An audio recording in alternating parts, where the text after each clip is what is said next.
welcome to our podcast, Tune In with MPSCS. I am your host, Judy Like. Today we are featuring our Radio Programming and Template Design Unit, or RPUTDU, at Michigan's Public Safety Communication System.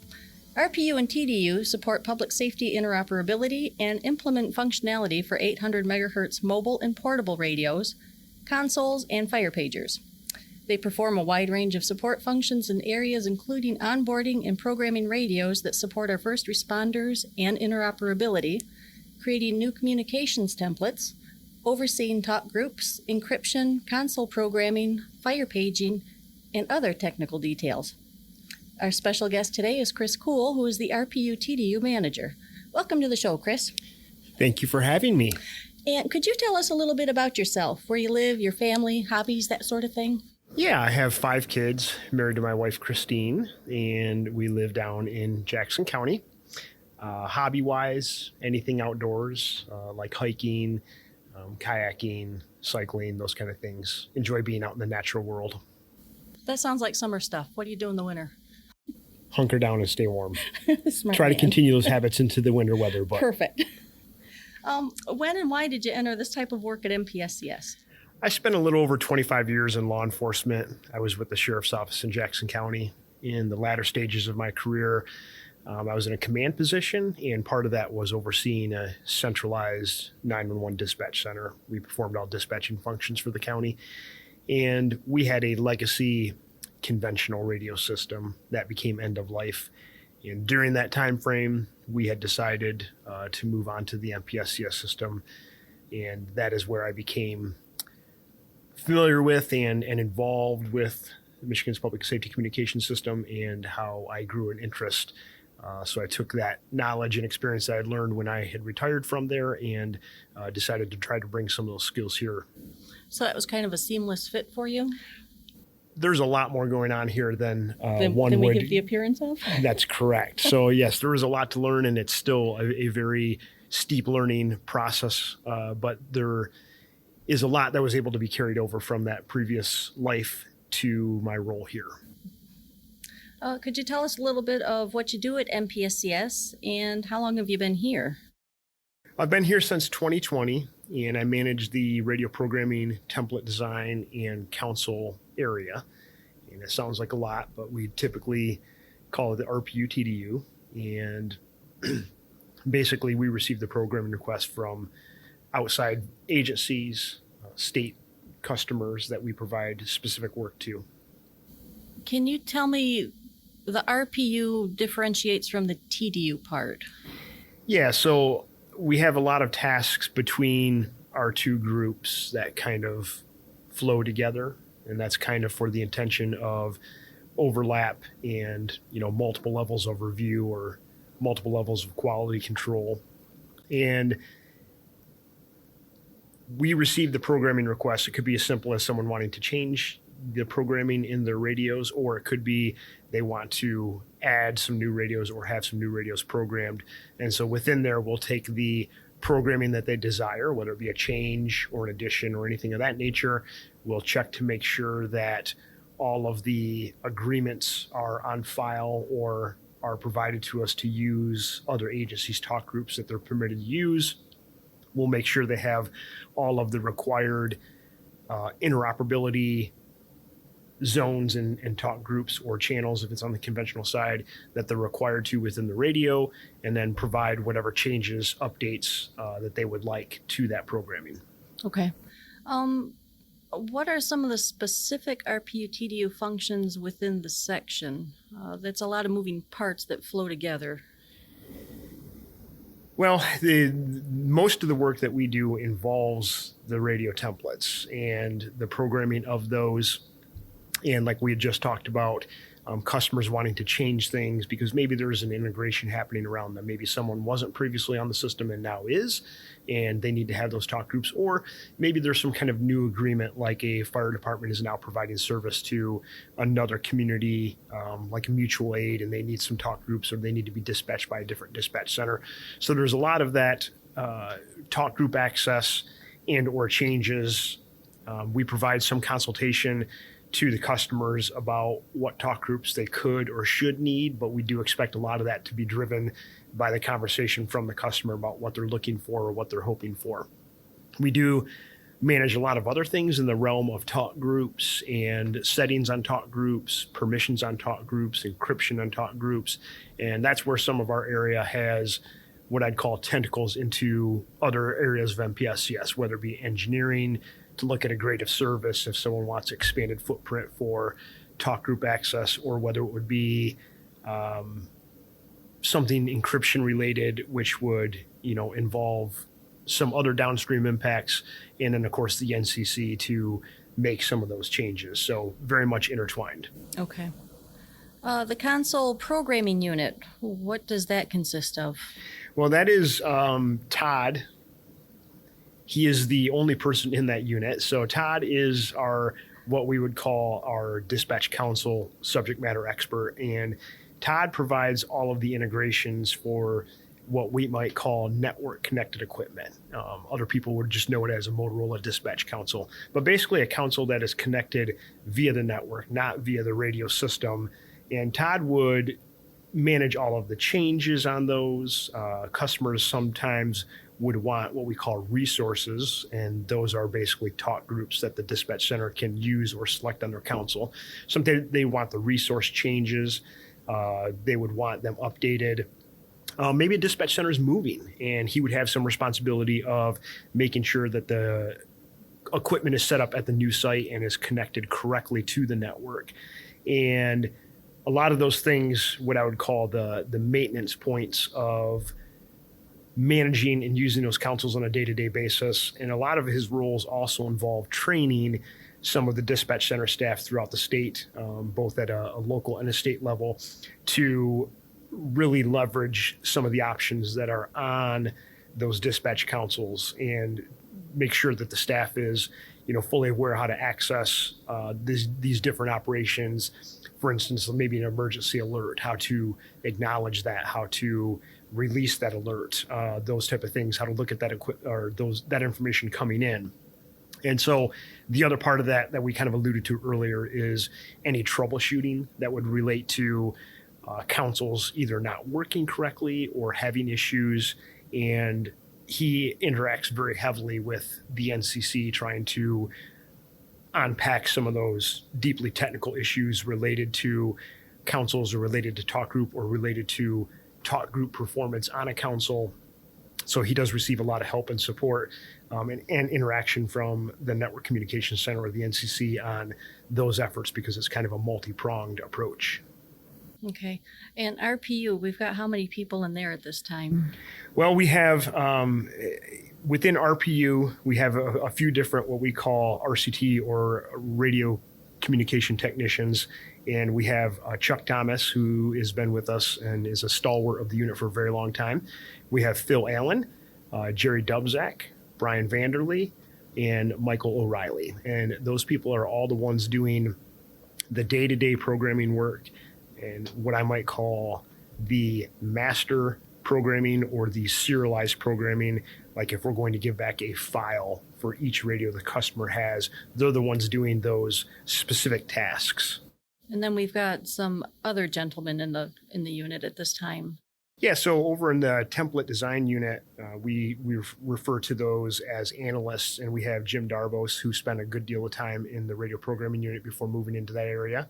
We have Jeff Kelly and Al Mellon, and all three of those employees are receiving the inbound requests. They're kind of the group that has the first eyes on a programming request coming in from a outside agency, a local or federal agency, and they're looking at that request. They're trying to unpack what the customer is asking, looking at the radio management transaction that the customer would have submitted, documentation, and they're kind of the first point to reach out to the customer to say, I think we have some things that are needed here. Maybe we need an MOU. We don't have an MOU on file. You're asking for this talk group, but we need some documentation. And then also offering some suggestions to those customers should they see that. And what they're doing is they're looking at the larger picture of that template, and the customers would probably know this as like the Excel spreadsheet that you fill out. what talk groups do you want, in what zones, what position on the radio. So they're the ones having the back and forth to the customer, inquiring what the intention was or suggesting that maybe they might want to add this, move that, so on and so forth. And once that conversation or package of material is complete, they will approve that, put some other items on that request, and then it goes through the process here at MPSCS of going through the billing process to ensure there's no new charges. And if there are new charges, invoices are created and sent to the customer. And then eventually, kind of the last stop at the train station here is the programming work that goes over to the radio programming unit to do those serialized or very specific files that we talked about earlier that will eventually be what goes out to the customer for them to program. So the customer doesn't have to know exactly everything before they contact us, but they need to have a good idea of what they need. We expect a certain amount of input from them, and we can walk through a lot of that information that they're giving to us to try to understand or put it in technical terms that those within the group or this world will understand. But yes, we will have that conversation. We'll have that back and forth discussion. And we always encourage any of the customers, if you're not sure what you're looking for or you're not sure what to ask for, just reach out and we will help you walk through either submitting the transaction in radio management. We will have the discussion about what you need or what you should be looking for. And then we can give you pointers on completing the worksheet or have a back and forth conversation about suggested changes that we see. And we're really pretty easy to work with, right? Most days. Now, what about fire paging? Fire paging is an area that does partially reside with us. And I say partially because there's some other aspects of it that involve the NCC and also involve engineering, kind of thinking at it from a perspective of grade of service. But fire pagers, we do not program those in the sense that we don't send programming files. But Al Mellon has kind of been the resident fire paging individual who has owned a lot of this. And so he's very helpful in setting up the pager, understanding from past customers' experiences, both good and bad, what some of those settings should be, suggested tips and tricks for programming. Unication is the only pager that's permitted on our system right now. And so that comes with a programming suite of software that most people in our group, and especially Al Mellon, have a pretty good feel for. So they can give a lot of suggestions and pointers, what they've seen in the past, what works and doesn't work, and just helpful information to allow the customer to get the best use out of their device. Which is what we all want. That whole unit is impressive considering how many radios, consoles, and fire pagers are managed on the system. Could you tell us a little bit about some of the big projects at RPU and TDU that you've worked on, and what sort of improvements have been made to the radio programming and template design? Yes, we have the luxury of being involved in most county integrations where somebody is coming on the system, or for instance, the project in Calhoun County right now where they're expanding their system. Anything that involves new radios, or you might hear the term subscribers, anything that involves new radios, mobiles, portables, control stations, consoles, anything like that, we're involved in those projects. And so there's always kind of a what I would call a three-way project between the manufacturer, between MPSCS, and then typically the customer being represented by a local shop. Obviously, by volume and sheer size, integrations like Oakland County, Ingham County, Kent County, some of the largest metropolitan areas of the state have been very much a challenge just because of the number of radios and the number of complexities, both of public safety agencies that reside in those counties and are operating day to day in those counties, but also the very unique concerns of those counties where the majority of the population centers for the state of Michigan reside. So you have some very unique requirements and needs of, both the capital city, Kent County, where Grand Rapids is, and of course, Oakland County in the larger Metro Detroit area. So we have good visibility into both those extremely large projects and the smaller projects where maybe somebody is adding just fire paging or sites or a couple dispatch councils like in Menominee recently in the Upper Peninsula. So we have a flavor for both the large and the small, and we're involved in all those projects.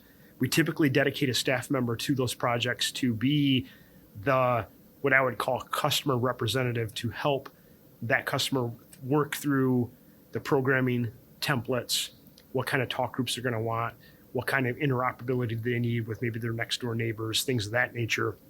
And it'll really depend on how deep we get into this, because in some cases the customer is very familiar with our system. Maybe they already use our system and just are expanding the devices in their county, or maybe they're leveraging some kind of new functionality, or maybe they're brand new to our system and they need to be walked through, front to back. What does an MOU look like? Why do I need approval from the neighboring agency to use their talk group? So we try to help with all of that. Going back to the prior part of your question, the radio programming unit has evolved considerably over the last probably 5 to 8 years. And a lot of it is the direct result of the volume of radios that are on our system and the programming that we receive. And one of the probably biggest changes that we made recently is how we receive those programming requests with our customer-facing tool, radio management. This tool was designed over the last many years. And again, I understand that it's not perfect. We're working with customers to, evolve this process and this customer-facing portal. But a lot of the customers, or a lot of the agencies out there, are probably not aware that many years ago, we used to just receive the programming request by email. And that was very complicated in a shared email inbox. Sometimes it wouldn't go to the right address. Sometimes they wouldn't have the necessary, attachments or needs. Perhaps one of the other employees responded and another employee didn't know. It was a very chaotic situation. And the point that I'm making is we had probably 30 to maybe 40% of our time being spent on administrative tasks like responding to email and not programming radios. Thus, the number of requests ballooned. The delivery time has, expanded considerably. So this tool was an effort to give the customers insight into, where's my programming request? Is it still with the template design unit? Is it in billing, waiting to have the bill paid? And it's kind of meant to be a one-stop shop, I should say, of where everything would go. Your request comes in, the attachments are on the request, the invoice is on the request, and then eventually when we complete the work, your files that you would need for your radios are placed upon the request. So it's kind of like one sole resource where you can go and find everything out about that request that you had or that you made and get any of the information that you need off of there. It helps us track everything. A lot of the portions of this are automated, especially when the request is received. So we're now not spending our time creating tickets in what I would call our master database within MPSCS, but this radio management system feeds right into there. It flows into billing, and it's restricted to only the accounts that you have access to. We are the ones that control the access for the usernames and allow them to have access to the accounts that they're given permission to submit requests for or retrieve work for, including vendors. Vendors oftentimes have access to multiple agencies. So it's been a great help. The system does require some training. We try to host all of those documents, all of the literature, YouTube videos about how to enter certain requests out there on our website. We're currently trying to evolve that and get more information out there. And then we frequently do what I would call training or first-time users of radio management. We help them walk through, whether it be with a screen share of the database, and explain to them how you select radios that might exist, how you add radios that are new, because all of these things require certain information from the customer, such as a new radio requires very specific information, as opposed to a radio that exists in our database already. We already have all that information. So, that's a lot of the changes that we've made, and I would be remiss if I didn't say, as I talked about earlier, how the RPUTDU has evolved, that employee-wise, or the number of people we have, is far larger now than it ever used to be. We've added, just in the time that I've been here, we've added 2 new programmers. We've added 1 new analyst. So both the TDU and the RPU has grown. And just recently, because of the volume of requests that we continue to see, We've added a contractor, Jimmy Bott, who many people out there, if you're familiar, will probably know. He spent a good number of years at a local vendor shop and has retired from there and is providing us support as we need it to do some of the programming requests. So we're trying to modernize it through technological solutions, staffing. Again, some of these people have to be trained and brought up to speed. A lot of the people that we've hired have knowledge and awareness of radio programming are kind of from within this realm, but it requires a lot of programming in the policies and processes of both MPSCS, DTMB, and the state of Michigan. And so there is kind of a slow ramp up, but we are getting there. We have the staff, and we'll start to cut down on the delivery time and completion of these programming requests, which is what I know the customers ultimately want. So it'll just get smoother over time. That is the hope. Okay. We're going to take a little break right now, and we will be right back.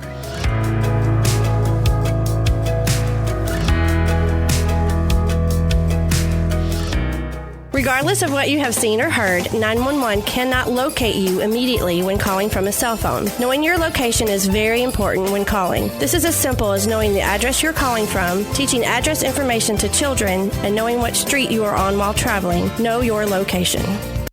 Open calendar. What's my schedule looking like? Next Thursday, you will be caught in an emergency flash flood between Park and First Street. What? No, that doesn't work. I'm busy then. Decline. Decline. Floods don't exactly work around your schedule. Disasters don't plan ahead. But you can. It starts with talking to your loved ones about making an emergency plan. So don't wait. Communicate. Visit michigan.gov/MIReady. Brought to you by the Michigan State Police, FEMA, and the Ad Council.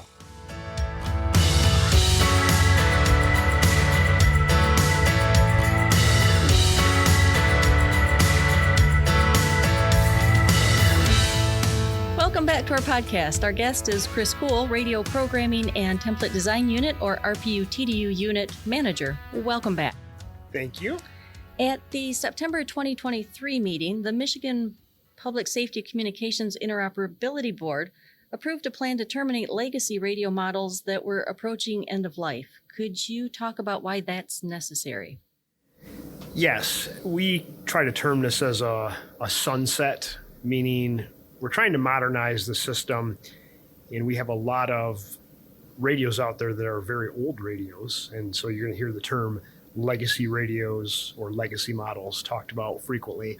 And what we're really saying is these are very old radios, and there's lots of different reasons why we have been encouraging customers to modernize their fleet. And we understand that there's a cost that goes with that. But with these devices, they lack a lot of functionality, and it's not really one reason fits the bill for all of them. There's a lot of different reasons why we should start looking at moving these off our system. And I just want to be very clear that, we tried to take an approach of as long as they were operating on the system, you could continue to use them. We just weren't going to offer new and updated programming for them because there are some difficulties from our end, both from a software side and also from a functionality side, that makes it very difficult. But we wanted to give customers a path to continue to use those. And since they aren't repairable, since they aren't something that you could send back to the manufacturer to have upgraded or fixed, should it be ran over by a fire truck or something like that, we felt like this was the proper avenue to take. And we gave the Interoperability Board plenty of advance notice. We communicated this back in May and June to them, provided them the documentation, asked them to spend the summer reviewing it with a hope that we could have the approved action, which did occur at the September board meeting.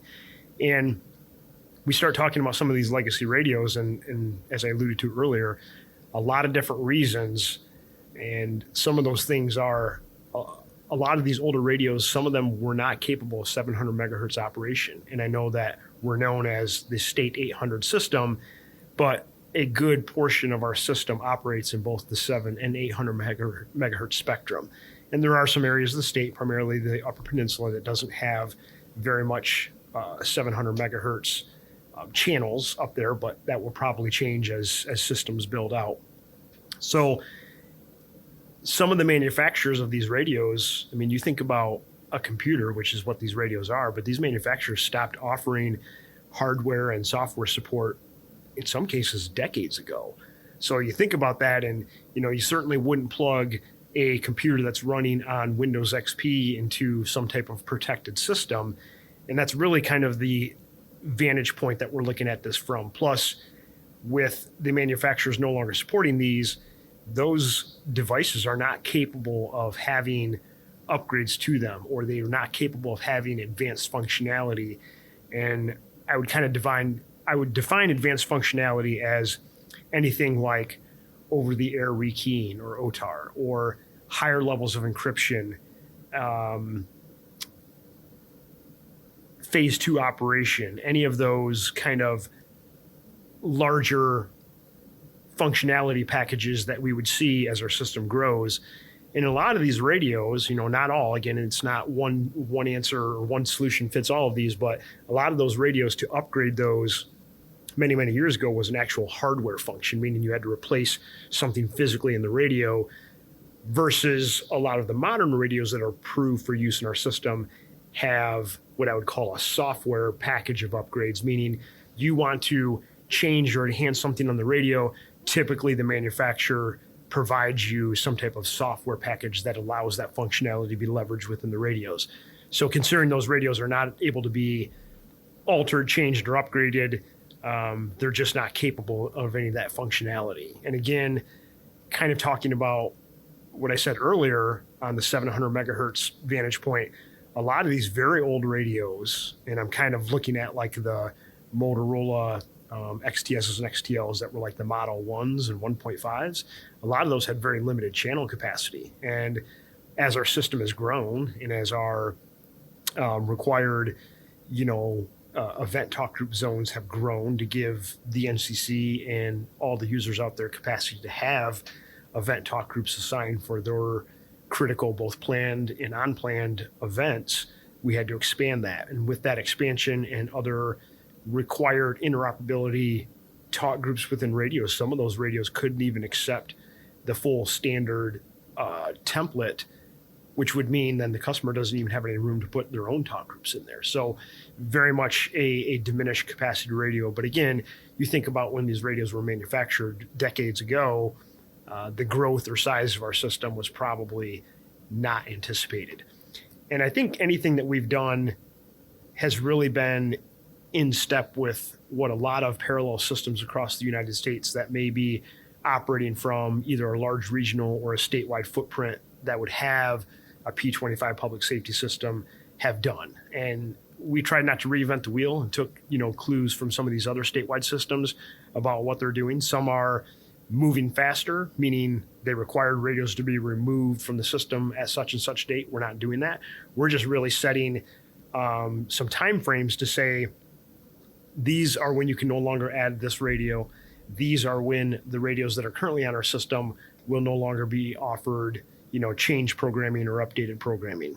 And we can talk about that here in a little bit, some of those dates. But really the key around this is, the lack of support from manufacturers, the lack of ability to take some of those older radios and put some kind of advanced functionality into them, whether it's encryption or whether it's some type of phase 2 or TDMA operation, multi-key, something like that. And then you couple that with the programming software that is often required to run on very older Windows versions, which are typically not allowed, certainly not allowed on our laptops here for the state of Michigan. And I would expect that most agencies would have a similar IT kind of policy that prevents that. Again, a lot of these radios maybe are still very useful, and as long as they're functioning on the system, we would encourage you to keep using them. We're just going to try to set some timeframes in stone and say, this is the way that we need to move, and this is why we're doing this. What are some of those more ancient radios that fall under that category? Well, a lot of them that people would be familiar with because they're the largest, I guess, grouping or models out there would be, the XTSs and the XTLs. And, we're looking at like the 2500s and the 5000s. But if you were to go out to our website and you were to go to the radios, consoles, and pagers tab, you can see the full list on the website. And we've tried to go through and redesign the approved radio list so it's very clear about what radios are fully supported. If we've noted any limitations on those radios, we've tried to note that and provide some helpful tips to the customer. We've tried to clearly identify through the headings in those categories, these are radios that are no longer permitted in any fashion on our system, or these are radios that are being sunsetted, which is kind of what we're currently talking about. So we try to be very clear about that and list some information out there to be helpful. Jerry Dubzak was really primarily responsible for that, did a lot of work and put a lot of time into that, into modernizing it. And I think just by looking at that and going to the website now, it should make it very clear to the customer about what is supported, what's not supported, and any very important timeframes that would be upcoming for them to keep in mind if they are in possession or using any of those older radios. Right. We won't be pulling the rug out from under anyone's feet then. Yeah, no, we're trying not to. Let's keep communications working as best we can. Just be mindful of, please look at developing a roadmap towards modernizing the fleet as we try to modernize the system, and then everybody can take advantage of all of the functionality on our system and have, the full suite or power of the system that's built here in Michigan. What are some of these important dates that people need to pay attention to? Well, the first one that's probably the most relevant was the January 1st of 2024. And what we've said there is any of these older devices, again, listed out on the website, any of these older devices, if they are not currently programmed, or if a request is not currently submitted by 1/1/24 to have these programmed, we're not going to allow any of these devices on through a programming request, meaning no new on-scene devices. And so with that, if the device currently exists on our system, meaning it's being used, it's got a radio ID, all of that good stuff, we will allow the customer to continue to request programming changes or updates as long as it's within the capability of the radio through January 1st of 2026. And at that point, the programming that you have in that device will be kind of locked in time, like we did with all of the older terminated radios that are also out on the website, is continue to use them. We're just not going to be in a position to offer change programming for those because of the limitations they possess. Okay. One of the other things I want to point out too is there's a lot of times where a larger customer, and I'll use the analogy of a law enforcement agency, will modernize their fleet, and they still have a number of these older radios that are working, and they want to transfer or give them to some other agency. And as long as, like I said earlier, as long as the device was previously on our system, we will allow that transfer, assuming that the customer is going to doesn't need any of this advanced functionality like key level of encryption or phase 2 operation, OTAR, any of those kind of things that the radio is not going to be capable of. So the best scenario I can give you is a law enforcement agency wants to transfer these radios to a fire department or maybe a Department of Public Works that doesn't have a need for some of that advanced functionality. We can allow that transfer and offer that programming up until that January 1st, 2026 date. And then at that point in time, those radios will be locked in programming and we won't change any of that or offer changes to it. Okay. And what is the recommended path for these agencies moving forward? Well, again, if you are in possession of these legacy radios or older radios and they're functioning on the system right now, I would make arrangements between, now and preferably, the middle part of 2025. We don't want to be bombarded with requests for change programming on December 31st of 2025. So if you're in possession of those, start thinking about what it is that you're going to do. Are you going to try to modernize the programming within the confines of the device and its functionality and run with it? Or do you have plans to modernize your fleet? And if that is the plan and you're going to put these devices off of your account or not use them anymore, we would encourage that. You just have to be mindful that if you plan to give them to another customer, what those customers' needs are, because they may not fit the eligibility, as I'll call it, of being the recipient of these transfers. So start making that plan now. Think about what you're going to do. Hopefully you have something in the roadmap of your agency as far as communications planning that includes hardware, i.e. new devices. And if that's the case, we can help, offer you some of our, what I would call best recommendations on functionality. And those are also listed on the website as far as different manufacturers and what the suggested functionality would be. So start looking at that roadmap and start, making you and your end users aware that there is a life cycle cutoff coming for these legacy radios, that you will have a term limited date and you'll no longer be able to submit for programming, but you have a window of opportunity now for the next couple of years. And, if you want to change the programming, we can probably provide that as long as it's before that date, but think about what you would like to do and where you would like to be eventually, because at some point, these devices are just going to stop functioning. There's no repair options for them. So hopefully you're thinking about that. And that list of approved radios is on our website at www.michigan.gov/MPSCS. Now, if people have additional questions about this transition, who should they contact? Well, they can contact anybody in the radio programming unit. And I say it that way because a lot of our customers have very personal contacts because they're receiving programming from anybody in RPU, or sometimes they work closely with the TDU employees on creating templates and things of that nature. So if you have that personal contact, I'm certainly not saying that you shouldn't reach out to them, but you can also call the radio programming unit hotline, and you can also email the radio programming unit. We have a shared email address. So really just reach out to any one of us through whatever means that you have available to you. If you have questions, we can walk you through what the suggested path would be, or we can help you identify what programming is capable within your device if you're one of these customers that possesses, some of these legacy devices. And again, all of those devices are specifically outlined on our website. Okay, and what advice would you give a student looking to get into radio programming or template design or consoles as a career, or interested in supporting public safety? Well, anybody who has an interest in this communications realm and public safety communications realm, certainly MPSCS is a great place to work. And we have a very large system that is not the norm throughout the United States. And I think if you were to talk to everybody within this group, a lot of them have some connection back to the military or back to public safety.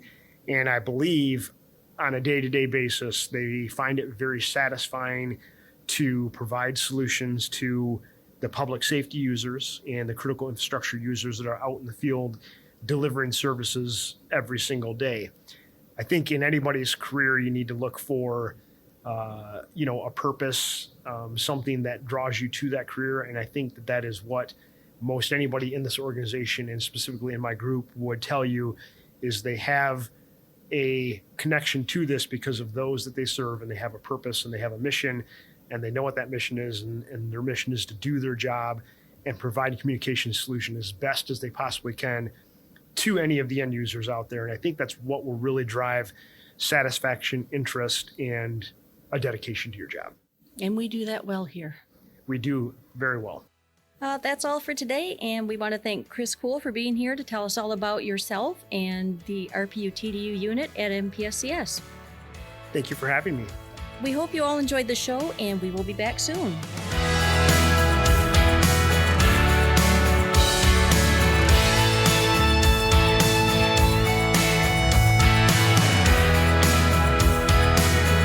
You've been listening to Tune In with MPSCS. Be sure to look us up at www.michigan.gov/MPSCS, YouTube, SoundCloud, and on Twitter, or X, at MPSCS. You can also subscribe to our podcast on iTunes or other podcast readers so you never miss an episode. We'll see you the next time.